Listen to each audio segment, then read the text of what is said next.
that have worked on circularity and sustainable industrial management. An important note, we view the circular economy as a key part of our work with sustainable industrial management, as industries are responsible for production and have a large stake in consumption. Through our green manufacturing initiatives, we work with industrial partners to create sound circular economies that are both profitable and sustainable. Walking through a few of our programs, the Sustainable Manufacturing Capacity Building has focused on the reduction of waste, renewable energy, and material reuse. We've trained over 20,000 factory managers and engaged large multinational companies and their factories, both in China and in the Southeast Asia region. The Sustainable Supply Chain Hub is a new program that follows on to the last one, where we are working with heavy industry, automotive, and textile sectors in China to decarbonize their Scope 3 emissions and adopt our 3 principles.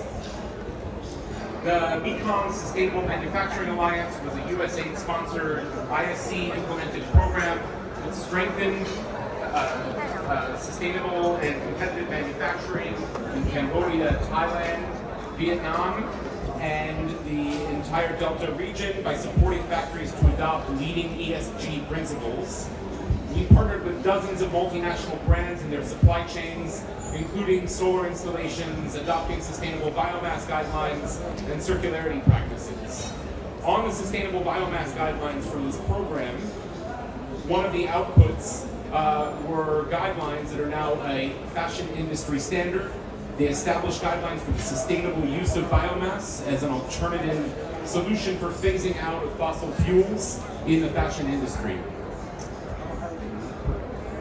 Lastly, another Pan-Asian example is a project where we call it Spinning Future Threads, and where we took circularity head-on by leading a team to recommend waste fibers as inputs for the textile sector.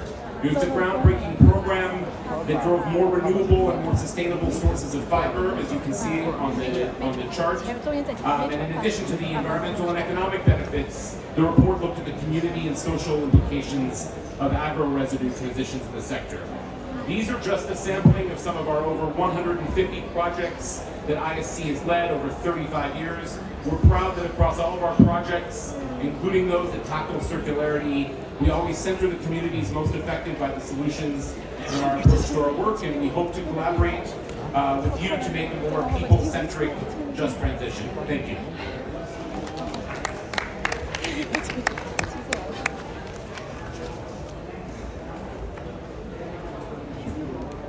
谢谢丹尼尔先生的精彩分享。那么下面我们有请来自毕马威印度可持续发展合伙人 ESG 政府全球提案负责人、国际贸易委员会印度峰会联合主席 Aparba Mitra 女士为我们做演讲。她的题目是南亚地区循环经济政策与实践。有请 Aparba Mitra 女士。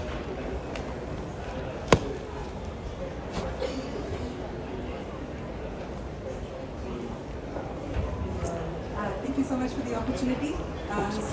KPMG is an audit advisory and tax firm, and we provide a range of solutions on circularity. And I'll just be talking a little bit about the global trends that we see at the moment.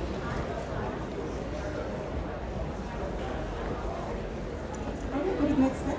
Press. Thank you. Oh. All right, thanks so much. Thank you so much. Thank you.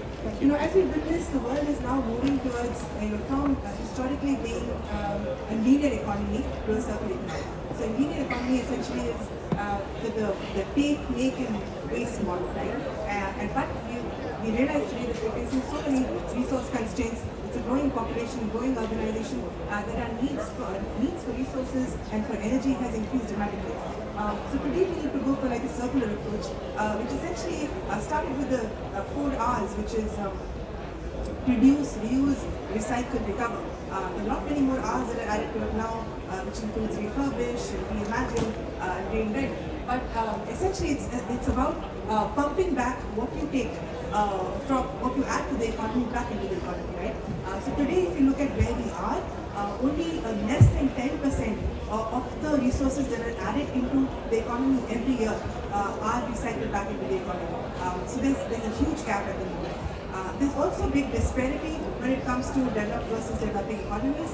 Developing economies use 6 times less the resources and 10 times less carbon footprint compared to the developed economies. So there's a huge disparity when it comes to the future of business as well.